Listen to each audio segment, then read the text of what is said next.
ಅರಳದ ಮಲ್ಲಿಗೆ ಅಳುತ್ತಿದೆ ಮೆಲ್ಲಗೆ, ದಂಡನೆಯಿಲ್ಲವೇ ಚಿವುಟಿದ ಕೈಯಿಗೆ, ಗುಡಿಯನು ಸೇರದೆ.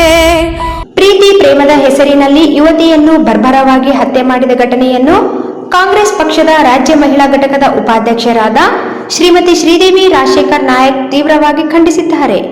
ಹುಬ್ಬಳ್ಳಿಯಲ್ಲಿ ನಡೆದ ಘಟನೆ ದುರದೃಷ್ಟಕರ ಮತ್ತು ಆತಂಕ ಪಡುವಂತದ್ದಾಗಿದೆ. ಉಜ್ವಲ ಭವಿಷ್ಯ ಮತ್ತು ಯುವತಿ ಕಟ್ಟಿದ್ದ ಕನಸುಗಳೆಲ್ಲ ಕಮರಿವೆ. ಕುಟುಂಬಕ್ಕೆ ಸಹಿಸಲಾಗದ ಆಘಾತ ನೀಡಿದೆ ಎಂದು ವಿಷಾದಿಸಿದ ಅವರು, ಯುವಕ ಯುವತಿಯರು ಪ್ರೀತಿ ಪ್ರೇಮದ ಹುಚ್ಚು ಭ್ರಮೆಯಲ್ಲಿ ಬಿದ್ದು ಜೀವನ ಹಾಳು ಮಾಡಿಕೊಳ್ಳಬಾರದು ಎಂದು ಅಭಿಪ್ರಾಯ ತಿಳಿಸಿದ ಅವರು, ಕೊಲೆಗಡುಕನಿಗೆ ಕಠಿಣ ಶಿಕ್ಷೆಗೆ ಗುರಿಪಡಿಸಬೇಕು. ಇಂತಹ ಘಟನೆ ನಡೆಯದಂತೆ ಪೊಲೀಸ್ ಇಲಾಖೆ ಎಚ್ಚರಿಕೆ ವಹಿಸಬೇಕು. ರಾಜ್ಯದ ಕ್ರೈಂ ಬ್ರಾಂಚ್ ವಿಭಾಗ ಬಲಪಡಿಸಲು ಒತ್ತಾಯಿಸಿದ್ದಾರೆ.